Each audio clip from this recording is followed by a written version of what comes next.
ये कहानी है तीन दोस्तों की, इनमें सबसे आलसी है अरेसो। घर के लोग कहते हैं जान नौकरी वगैरह कर, मगर भाई साहब को सिर्फ गेम खेलने से मतलब था। करो भी अपनी और छोटा अपनी अपनी जगह परेशान थे। अरेसो अपनी बॉस की पत्नी के साथ 3-4 घंटे पकड़ा गया था। जो पार्ट टाइम जॉब थी वो भी हाथ से चली गई। कारोबी की जॉब तो अच्छी थी, मगर इसकी माँ इसे हर महीने पैसे ले लेती थी। तीनों दोस्तों की लगी पड़ी थी। एक रोज ऐसे चिल मारते हुए ये टोक्यो की सड़कों पर निकल गए। मजाक मजाक में कारोबी अरेसो को कंधे पर बिठाकर गोल गोल घुमाने लगा। इन्हीं सब कारनामे के बीच ट्रैफिक सिग्नल कब ग्रीन हो गया पता ही नहीं चला। तीनों बीच रोड में फंस गए। तब तक ये बात ट्रैफिक पुलिस को भी पता चल गई। किस तरह उनसे बचकर ये वॉशरूम में छुप गए। ट्रैफिक पुलिस वाले अंदर तक आकर दरवाजा खटखटाने लगे। तभी बिजली चली गई। इसके साथ ही बाहर ट्रैफिक वगैरह का शोर भी खत्म हो गया। जब ये लोग बाहर निकले तो बाहर का देखकर हैरान रह गए। आदमी ट्रैफिक वगैरह तो छोड़ो, एक चिड़िया का भी नाम निशान नहीं था। मोबाइल से नेटवर्क भी गायब थे। आखिर टोक्यो के साथ लोग कहाँ गायब हो गए हैं। कारोबे अपनी गर्लफ्रेंड के पास गए, मगर वहाँ भी सन्नाटा था। छोटे काफास का भी वही हाल था। अरेसो भी छान मारा, उसे भी कोई न मिला। आखिर थक खाकर ये तीनों रोड के बीचों बीच बैठ कर चर्चा करते करते शाम हो गई, मगर कोई समय नहीं है। अचानक एक बिल बोर्ड ऑन हुआ। इस पर लिखा था गेम। इसके ठीक नीचे एरो का निशान बना हुआ था। अरेसो तो गेमर था, तुरंत समझ गया कि एरो के साइड तरफ जाना है। उधर लाइट भी जल रही थी। ये लोग इस लाइट को फॉलो करते बिल्डिंग में पहुंचे। इस बिल्डिंग की इंटरेस्ट पर ही कुछ मोबाइल पड़े मिले, जिनमें से नेटवर्क गायब था। तभी मोबाइल स्क्रीन पर नोटिफिकेशन आया, 2 मिनट में गेम शुरू होगा। अभी ये लोग कुछ समझ पाते इससे पहले जहाँ एक और लड़की आ गई। इसका नाम था सबुकी। ये तीनों इससे पूछने लगे कि टोक्यो के साथ लोग कहाँ गायब हो गए, क्या तुम्हें कुछ पता है? लेकिन वो कोई जवाब नहीं देती। वैसे वो जहाँ एक गेम खेल चुकी थी, उसे पहले ही पता था कि यहाँ एक लेजर लगा हुआ है। एक बार अंदर आ गए तो गेम जीत कर ही बाहर निकल सकते हैं। अगर ऐसे ही है तो वो जान खतरे में डालकर ज्वाइन करने क्यों आए। खैर जो भी हो, अगले ही पल में एक और लड़की आ धपकी। गेम ज्वाइन करने के बाद नोटिफिकेशन के जरिए रूल्स बता दिए गए। रूल्स के जरिए इन्हें एक रूम में डालकर बंद कर दिया गया। इस सही दरवाजे का अगले रूम में दाखिल होना था। अरेसो सबको से पूछने लगा गलत दरवाजा चूज करने से क्या होगा, मगर वो उनको कुछ नहीं बताती। तब तक सिर्फ 30 सेकंड ही बचे थे। रूम के अंदर धुआं भरने लगे, जिसे घबरा कर अनजान लड़के के दरवाजे को जैसे खोलते लेजर इसका काम तमाम कर दिया। यानी सही दरवाजा दूसरे वाला था। इस गेम के बारे में इतना तो पता चल चुका था कि गलत दरवाजे का चुनाव किया तो अगले लम्हे गाय। अगले रूम से बाहर निकलने का तय समय मिला 1 मिनट 50 सेकंड। एक सेकंड घटते जा रहे थे, लेकिन कोई भी रिस्क लेने को तैयार ही नहीं था। इस पर करोपे ने सबको समझा दिया कि बारी बारी सबका नंबर आएगा। फिर वो तुक्के से सही दरवाजा खोल दिया। इसके अगले कमरे का तय समय मिला 1 मिनट 40 सेकंड। सबुकी को फोर्स करने लगे कि इस बार इसकी बारी है, लेकिन वो किसी हाल में भी दरवाजा खोलने के लिए राजी नहीं होती, जिसे लेकर सभी आपस में लड़ने लगते हैं। तभी अरेसो के दिमाग की बत्ती चलती है। वो कैलकुलेशन के सही दरवाजे को खोल दिया। दरअसल अरेसो को बाहर खड़ी कार की लंबाई से भांप लिया था कि इस बिल्डिंग की लंबाई 4 कार जितनी लंबी है। जब वो लिफ्ट में से इंटर्स कर रहे थे तो वहां लगे एक ड्राइव पर भी गौर किया था, जो कि चकोर था। इस कैलकुलेशन से लास्ट कमरे तक पहुंच गए। इस कमरे का तय समय मिला 10 सेकंड, जिसको पार करते हुए छोटा की टांग झुलस गई। जैसे जैसे कहा कि ये लोग बिल्डिंग से बाहर निकले कि मोबाइल पर गेम कंप्लीट होने का नोटिफिकेशन है। इतने में सबुकी की नजर सामने रखी टेबल पर पड़ी, जिस पर कुछ लिखा हुआ था। चारों के मोबाइल पर नोटिफिकेशन आया कि जिंदा बच्चे खिलाड़ियों को 3 दिन का वीजा दिया जाता है। अभी ये कोई समझ पाते सामने एक शख्स दिखाई दिया, जो इनके बिना पूछे बताने लगा कि इस गेम का कोई अंत नहीं है। आज मेरा वीजा भी एक्सपायर हो गया, अगले में इसे लेजर से मार दिया जाता है। ये लोग वीजा की अहमियत समझ चुके थे। अब समझ जाएगा सबुकी सब कुछ जानते हुए भी गेम ज्वाइन करने क्यों आई। इसका भी वीजा एक्सपायर होने वाला था, मतलब अगर इन्हें जिंदा रहना है तो कंटिन्यू गेम को खेलना पड़ेगा। मन में आने के सवाल लिए धीरे धीरे आगे बढ़ने लगे। अगले सुबह इनको यहाँ एक और नई बात पता चली कि दरअसल यहाँ कोई इलेक्ट्रॉनिक डिवाइस काम ही नहीं करती, लेकिन गेम में जो डिवाइस मिला हुआ था वो पता नहीं कैसे काम कर रहा था। जैसे तैसे करके ये पहले खाने का बंदोबस्त करने लगे। फिर बात छिड़ी के सबुकी यहाँ कैसे पहुंची, इनके साथ दुनिया का क्या हुआ, कहीं ये स्टूडेंट में से टाइम ट्रेवल करके तो यहाँ नहीं है। सबुकी ने बताया कि 3 दिन पहले वो अपने ऑफिस में काम कर रही थी, तभी अचानक लोग गायब हो गए। उसी रात उसने ये गेम ज्वाइन किया था, जिसमें जहरीली गैस छोड़ा गया था। सारे लोग मारे गए सिवाय मेरे। जहाँ तक अरेसो समझ पा रहा था कि इस गेम को बनाने वाला कोई ना कोई गेम मास्टर तो है ही। अगर ये इस तक पहुंच जाए तो इनके सवालों का जवाब मिल जाएगा। रात को अरेसो और कारोबे एक गेम ज्वाइन करने के लिए पहुंच गए। वहां पर पहले से ही 10-11 लोग गेम में इंटर कर चुके थे। इस बार को गेम में आया हुक्म को पंजा। तभी एक शख्स ने अरेसो को बताना शुरू किया कि हुक्म का खेल है बाबू, इसमें ताकत बहुत ज्यादा लगती है। चारों कार्ड के मेन्यू भी अलग अलग है, जैसे कि चिड़ी के खेल में टीम की लड़ाई, ईंट के दिमाग की लड़ाई, और अगर दिल हुआ तो धोखेबाजी, इसमें लोग के दिलों से खेला जाता है। वही कार्ड का नंबर मुश्किल लाता है, जितना बड़ा कार्ड का नंबर होगा उतनी ही मुश्किलें आएगी। इतने में सबके मोबाइल पर नोटिफिकेशन आ गया, जिसमें लिखा था कि कि इस बिल्डिंग में टाइम बम लगा है जो कि 20 मिनट में फट जाएगा। इनको टाइगर से बचकर सेफ रूम को ढूंढना होगा। इस सेफ रूम के अंदर बम डिफ्यूज करने का बटन भी होगा। टाइगर कौन है और आखिर इससे क्यों बच के रहना है, किसी को कुछ आइडिया नहीं था। ये है चेसिया, यहाँ सबसे चालू पुर्जा यही है। टाइमर जैसे स्टार्ट हुआ सभी सेफ रूम ढूंढने में लग गए। तभी टाइगर के किरदार का पता चला वो जहाँ इनको मारने के लिए आया था। देखते देखते कईयों को तो निपटा भी दिया। इसी तरह रेसो का आरोपी ऐसे बचकर छुप गए। उनकी आंखों में मौत का खौफ साफ नजर आ रहा था। तो वहीं दूसरी तरफ सबू की छोटे को फुसलाने में लगी थी। मौका आने पर वो इसको जो चाहे करवा सके। इधर एक शख्स टाइगर से बचने के लिए गेम से बाहर भागा तो उसे लेजर से मार दिया गया। शायद आज उसका गेम में पहला दिन था। इन्हीं में से एक अग्नि नाम का शख्स जो कारोबे से मिला, क्योंकि अगर इन्हें सेफ रूम तक पहुंचना है तो टाइगर को मारना होगा। मिलकर मारेंगे से बाकी बच्चे लोग रूम को ढूंढेंगे। इन्हीं में से एक लड़की थी उसी जो क्लाइंब करने में मास्टर थी। इसका प्रोफेशन भी यही था। इतनी देर में इसने टॉप फ्लोर तक सारे कमरे चेक कर लिए। अरेसो और कारोबे मिलकर तय किया कि दोनों अलग अलग होकर सेफ रूम को ढूंढेंगे। इसे कम वक्त में ज्यादा कमरे चेक कर पाएंगे। यहाँ सभी सेफ रूम ढूंढने में मसरूफ थे। तो वहीं चेसिया मस्त होकर गेम को एंजॉय कर रहा था। वहीं दूसरी तरफ अग्नि इस टाइगर को मारने के लिए अपने एक प्यादे की बलि चढ़ा देता है। जैसे इस टाइगर की गन लोड पर गई तो ये लोग उस पर टूट पड़े, मगर वो टाइगर अकेला इन पर भारी पड़ रहा था। किस तरह ये टाइगर को उलझा कर रखे। इस वजह से अरेसो कारोबे को मौका मिल गया। वो सेफ रूम ढूंढने में दरअसल वो दोनों समझ चुके थे कि टाइगर ने इस रूम को बचाने के लिए सबसे पहले बहुत ज्यादा गोलियां चलाई थी। अग्नि लड़ते लड़ते आखिरकार टाइगर को मार डाला। इधर सेफ रूम के अंदर जैसे ये दाखिल हुए तो अंदर एक और टाइगर बैठा हुआ था। टाइगर भी इन्हीं की तरह का था, फर्क सिर्फ इतना था कि इन्हें सभी प्लेयर को मारना था, इन्हें बचाना था। किस तरह ये लोग टाइगर की गोली से बचकर निकल गए। अरेसो ने खुद को कमरे में लॉक कर दी, यानी टाइगर बीच के रूम में लॉक होकर रह गया। अरेसो जिस रूम में आया था इसमें बम डिफ्यूज करने के बटन थे जिन्हें एक साथ दबाना था। वो फौरन खिड़की से बाहर चलाकर सबको पता लगा कि इसे सेफ रूम मिल गया। मगर गेम खत्म करने के लिए 2 लोग चाहिए। उस चीज ने ये सब सुन तो लिया, मगर वो जहाँ पर थी अरेसो की बहुत दूरी पर था। कहीं ऐसा ना हो कि जब तक ये वहाँ पहुंचे टाइम खत्म ही हो जाए। इतने में वो टाइगर को बीच के रूम में से फंसा हुआ था। वो लॉक तोड़कर बाहर निकल आया और अरेसो पर धावा बोल दिया। हाथापाई के बीच में एक तरफ से चेसिया और दूसरी तरफ से उसकी आप पहुंचे। अब से 10 सेकंड बच गए थे। चेसिया ने ट्रेजर स्त्री की तरफ फेंका जिससे टाइगर को बेहोश कर दिया गया। उसी बात से दोनों बटन दबा दिए गए। अगर 1 सेकंड और देरी होती तो मामला खत्म हो जाता। अगले कुछ सेकंड में गेम कंप्लीट होने का नोटिफिकेशन है। तभी वो टाइगर भी होश में आ गया। असल में वो एक औरत थी जो गेम जीत ना सके, इसलिए इसके गले में लगा काला ब्रेड ब्लास्ट हो गया। इसके चिथड़े उड़ गए। दूसरी तरफ अग्नि टाइगर की बोर्ड से गन वगैरह ले रहा होता है। इतने में इसके प्यादे के पास से कारोबे को वॉकी टॉकी मिला जिसमें कोई ऑर्डर दे रहा था कि बीच पर सब वापस लौट जाएं। कारोबे इसका मतलब नहीं समझ सका। इधर चेसिया को टाइगर की जेब से एक नक्शा मिला जिसे लेकर वो लोग अपने अपने अड्डे पे वापस लौट गए। अपने दोस्तों को वापस जिंदा देखकर छोटा खुश हो गया। इनको गले लगाकर कारोबे को चोट लगा था तो पहले ये इसका मरहम पट्टी करते हैं। कारोबे अपने साथ इस वॉकी टॉकी को भी ले आया। उसे उम्मीद थी कि वॉकी टॉकी पर जो बंदा वापस लौटने को बुला रहा था असल में वहाँ कोई शेल्टर वगैरह होगा जहाँ पर बहुत सारे प्लेयर्स रहते होंगे। अगर इनको अपने सवालों का जवाब मिल सकते हैं तो मगर आज तो सबूकी और छोटे का वीजा भी खत्म होने वाला था, जिस कारण ये सभी तय किया कि आज गेम में हिस्सा लेंगे और अगले दिन बीच को ढूंढेंगे। किसी तरह दिन काट कर जब गेम ज्वाइन करने का टाइम हुआ तो कारोबे का कुछ पता नहीं था। दरअसल वो अपने बाड़ में गया था अपनी गर्लफ्रेंड को रिंग देने, शादी के लिए प्रपोज करने वाला था, मगर इससे पहले ये सब हो गया था। अब चाहे जो भी हो उसको अपनी दुनिया में वापस लौटना है, सिर्फ उसी के लिए।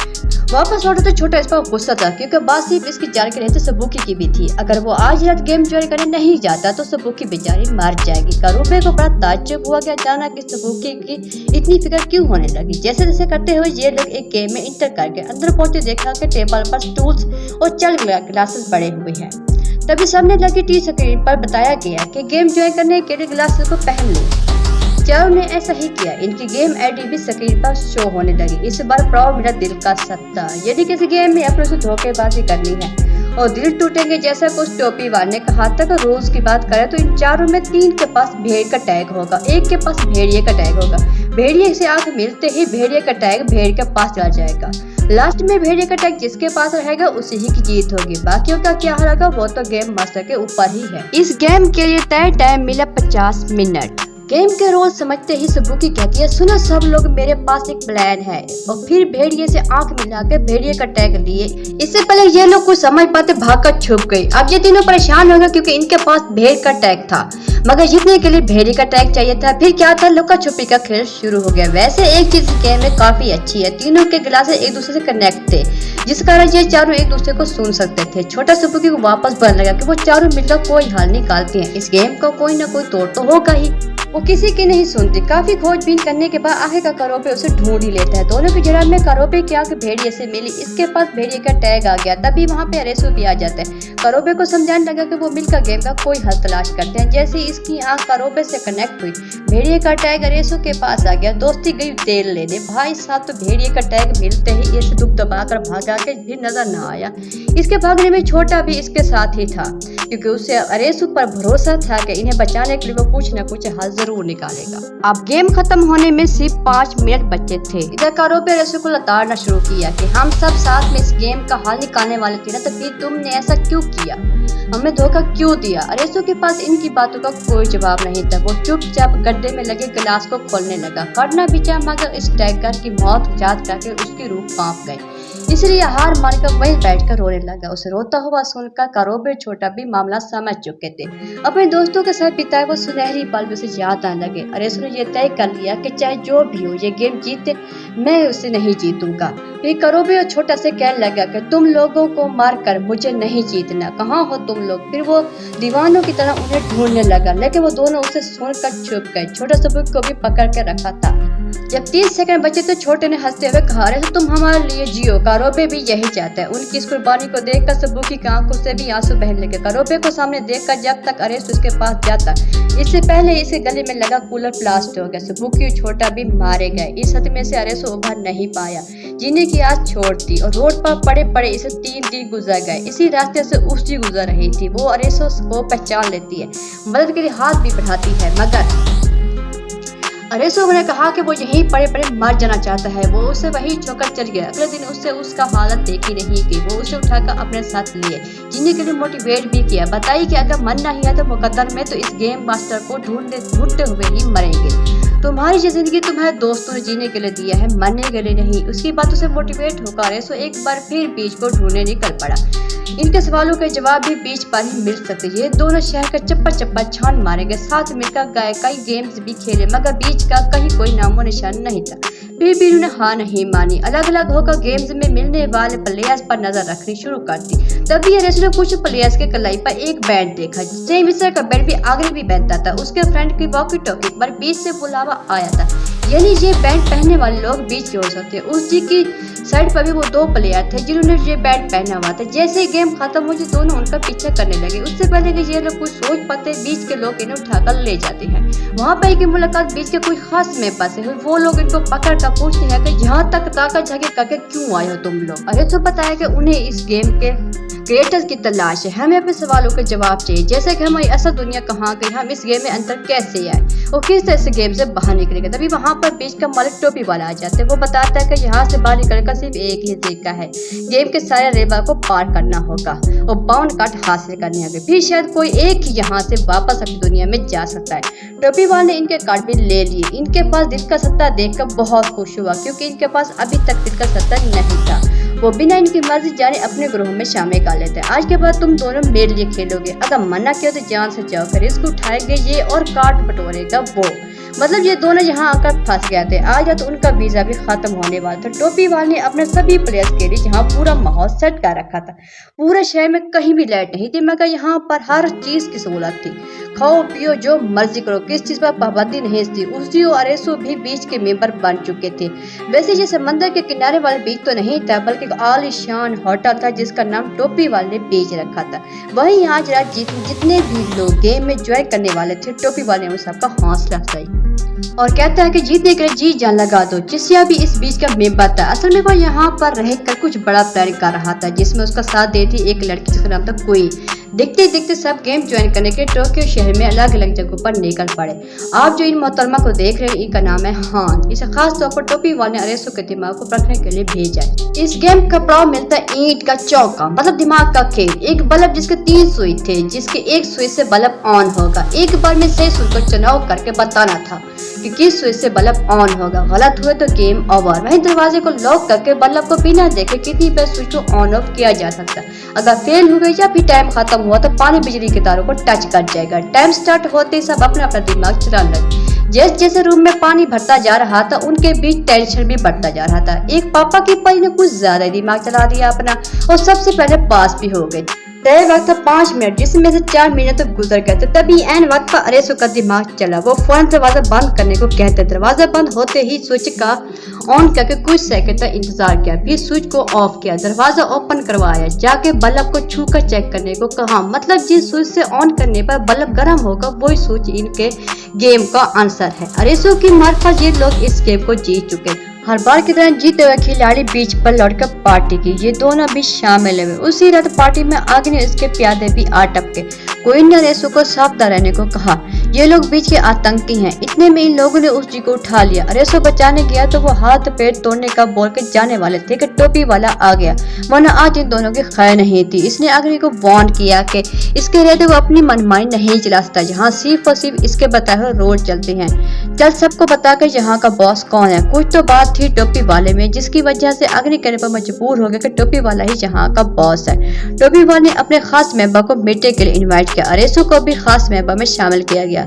इनके पास ईंट की चौकी नहीं थी। अरेसो की बदल वो भी मिल गई। अब बाकी रह गया था सिर्फ दिल का दहला और फेस कार्ड जैसे कि गुलाम, बीवी और बादशाह, यानी 13 कार्ड अभी भी गेम में आने वाले थे। टोपी वाले सबको बताया कि जैसे ही 52 कार्ड पूरे हो जाएंगे वो अपनी दुनिया में वापस लौट जाएगा। इसके जाने के बाद इस बीच को संभालने की जिम्मेदारी खास मेंबर के पास हो गई। अगली सुबह हम अरेसो और उसी को देखते हैं जो भूख की वजह से परेशान होकर खाने की तलाश में निकलते हैं। इधर उधर भटक ही रहे थे कि तभी गोली चलने की आवाज आई। कुछ लोग थे जो किसी को मारकर ट्राली में फेंक गए थे। ट्राली के अंदर का नजारा देखकर अरेसो दंग रह गए। इतने में सामने क्वीन और चिसिया आ गए। उन्होंने बताया कि बीच के गद्दारों का यही अंजाम होता है। ये जानते हुए भी चिसिया टोपी वाले को टोपी पहनने के फिराक में था। अरेसो उसकी चालाक तो थे ही, इसलिए इन्हें अपनी टीम में मिलाकर वो एक प्लान बनाए। इनको पता है कि 52 कार्ड जमा करना कितना मुश्किल है। इन्हें ज्यादा कुछ नहीं करना, बस टोपी वाले के सारे कार्ड चुराने हैं और बचे हुए 13 कार्ड को इकट्ठा करके सब के सब एक साथ इस गेम से बाहर जा सकते हैं। आज रात इन्हें मौका भी मिल सकता है क्योंकि आज टोपी वाले का वीजे का लास्ट डेट है। जब तक वो गेम में रहेगा इसका गेम बजा देंगे। अब रात को हम टोपी वाले के पीछे एक अनजान शख्स को देखते हैं जो पता नहीं क्यों टोपी वाले का पीछा कर रहा था। अगली सुबह सब मेंबर आपस में बातें कर रहे होते हैं। एक शख्स भागा हुआ आया कि मैटर हो गया है। जब सब जाकर देखते हैं तो टोपी वाले की लाश पड़ी मिलती है। मौत का तो पता नहीं गेम की वजह से हुई है या किसी ने साजिश करके मारा, लेकिन गोली लगने की वजह से हुई थी। इससे पहले ये बात बाहर जाए, बीच के 2 मेंबर कचोरी अगला लीडर बनने का दावा ठोक दिया, मगर आग्नि ने ये होने नहीं दिया। निराकी और बिरागी अगले लीडर चुनने के लिए खास मेंबर के वोटिंग करता है। सबको डरा धमका कर जीत भी जाता है। शाम होती सबको हाल में इकट्ठा करके अनाउंसमेंट कर देता है कि टोपी वाला गेम में मारा गया। आज और अभी से गेम का लीडर है आग्नि। इस बार गेम का पड़ाव मिला दिल का दहला। इस अफरा तफरी के बीच में एक लड़की की लाश मिली। जो नोटिफिकेशन आया कि इस लड़की को एक चुड़ैल ने मारा है। इंसान में से चुड़ैल कोई भी हो सकता है। चुड़ैल को ढूंढ कर आग के हवाले कर देना है। तय वक्त है 2 घंटे। इतने में एक लड़की बोली कि इस लड़की को आतंकियों ने मारा है। चुड़ैल इनमें से कोई एक है। अग्नि ने सबको बोला जो भी इस लड़की का कातिल है खुद सामने आ जाए, वरना सबको चुन चुन कर मार दिया जाएगा। जब कोई सामने नहीं आता तो निराकी फायरिंग शुरू कर देता है। पूरे होटल में शोर मच गया। अग्नि के लोग सबको दौड़ा दौड़ा कर कत्ल करने लगे और बॉडीज को आग के हवाले कर गए। तब तक ये नहीं रुकने वाले जब तक चुड़ैल को आग के हवाले ना कर दे। अरेसो गेम ज्वाइन करने नहीं आया था, वो दूसरे कमरे में बंद था। जो दूसरी तरफ से हम हान को देखते हैं जो कातिल का पता लगाने की कोशिश कर रही होती है और कातिल का पता भी लगा लेती है। वहीं अरेसो एक कमरे में बंद था क्योंकि वो टोपी वाले के कार्ड चोरी करते हुए पकड़ा गया था। उसे रूम में बंद कर दिया था। उसकी अरेसो को ढूंढने निकली थी, मगर इस होटल के हर कमरे को चेक करना आसान नहीं था। ऊपर से आतंकियों का खतरा अलग। बहुत सारे लोग उनके डर की वजह से कमरों में छुपे हुए थे। जिसको बाहर निकालने के लिए रागी ने होटल में आग लगा दिया। उधर उसची ने अरेसो को ढूंढ लिया। अरेसो का दिल का दिला सुनते ही समझ गया कि इस गेम में अपनों से चीटिंग करना पड़ता है, किसी अपने की जान लेनी पड़ती, इससे गेम का मकसद पूरा होता है। दूसरी तरफ चेसिया को लग रहा था कि अग्नि या इसके प्यादे में से कोई चुड़ैल है। अगले ही पल चेसिया ने रागी को जिंदा आग के हवाले कर दिया, पर उसकी किस्मत अच्छी थी, वो तड़फड़ाता हुआ स्विमिंग पूल में जा गिरा। अब से 15 मिनट बचे थे। इतने सारे लोगों को मारने और जलाने के बाद भी गेम खत्म नहीं हुआ, यानी कातिल अभी भी जिंदा है। बचे हुए लोग एक बार फिर हाल में इकट्ठे हुए, उनमें से अरेसो भी था। इसने सबसे कहा कि अब कोई खून खराबा नहीं होगा, हम सब मिलकर कातिल को ढूंढ लेंगे। मगर अग्नि चुड़ैल को ढूंढने की बजाय सबको मारने पर तुला हुआ था, जिस वजह सबको लगने लगा कि अग्नि ही चुड़ैल है। सभी ने उसकी तरफ गन पॉइंट कर लिए। इनमें से किसी की हिम्मत नहीं हुई कि अग्नि पर गोली चला सके। तभी अरेसो के दिमाग की बत्ती चली कि अचानक बोला कि अग्नि चुड़ैल नहीं है, इस गेम में किसी अपने को खोना पड़ता है। जो लड़की मरी हुई है सबको पता है कि उसकी एक बेस्ट फ्रेंड थी जो अभी भी जिंदा है। मुमकिन है इस गेम में इसे बेस्ट फ्रेंड की जान लेने का टास्क मिला। उसने अपनी बेस्ट फ्रेंड को मारने के बजाय खुद की जान ले ली। इतने में रागी आधम का धड़ाधड़ फायरिंग शुरू हो गई। अब जो कुछ बच्चे लोग थे उनमें से अनगिनत